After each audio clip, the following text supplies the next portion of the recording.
Have you ever found yourself staring at a screen, wondering? Have you ever found yourself staring at a screen, wondering whether to use sleek or remote desktop solutions like RealVNC or go all in on a virtual machine? Well, wonder no more. Welcome to Cyber Dummy, brought to you by Kill9 IT Solutions, where we break down complex tech into bite-sized, dummy-proof explanations. Okay, so what is a virtual machine? A virtual machine emulates a full computer system. How it works is it has a hypervisor, runs multiple operating systems on one physical machine. So with one operating system, you can have up to, an endless amount of virtual machines running depending on your memory and all that on your operating system. So in theory, you can just keep opening virtual machines. As you'll see later on in my virtual box, I have, I think, 5 different virtual machines that I use for different things. So you can see the use for that would be DevOps for any of the software applications, building out systems, anywhere that you need isolation, anywhere you need, really tight security with the hypervisor in there.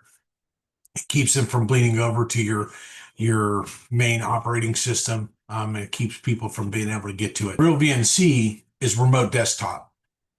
So if you're at home and you need something, you need to work at work and you can't get there physically, you can actually remote desktop in. So at home you have a Windows 11, at work you have a Kali Linux. You need to get to that machine, you can do it through RealVNC. I've got a small diagram, excuse my art, and I'll let you see it. So here, virtual machines has 6 machines running on the main operating system. Over here with RealVNC, you have your work, you have your home, it's connected over the network. It's a operating system to operating system connection.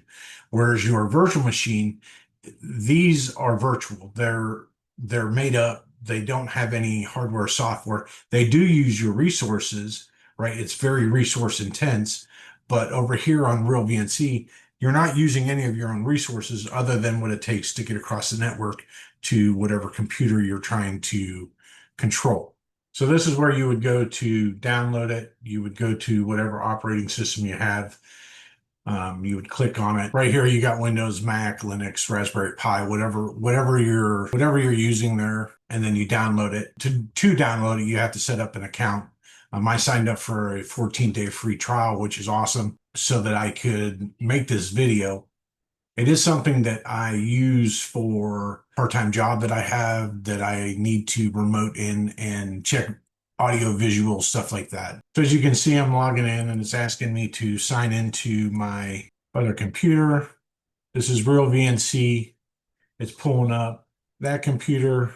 It's giving me the ability to run a Linux computer from my Microsoft 11 computer at home. This computer is across town. It's allowing me to VNC in and run it. While I was in it, I can do that. I don't have to go out of it and go to my main computer. I can do everything in here as if I was physically there. The difference is I'm doing it over the network. Here I am in my virtual box. Again, like I said, I got 5 different virtual machines on this one operating system. I use these for different things. The Elliot is actually a vulnerable box. DVWA is damn vulnerable web application. So I hack that for web applications. The Kali 2024 is just my Kali box. If I go on that, it shows the basic, advanced description, disk encryption.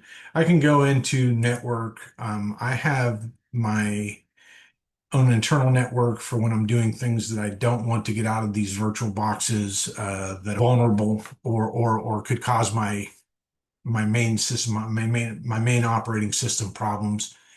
If you've ever done VirtualBox for hacking or vulnerable box, you understand what I'm talking about. So you download it, you isolate it from your network, and you don't let it on your regular network because they are vulnerable. They're meant to be hacked.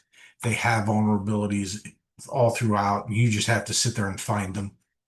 It's really cool. If you're interested in getting into hacking, I highly recommend vulnerable box. It allows you to try different scenarios and look for vulnerabilities throughout their boxes, but you do have to do that on a virtual machine. So you see the difference between real VNC and a virtual machine. They are not similar at all. The reason I put verse in real VNC versus virtual machine is so that you kind of get it in your head what each is used for. One, you can have multiple operating systems on one main operating system.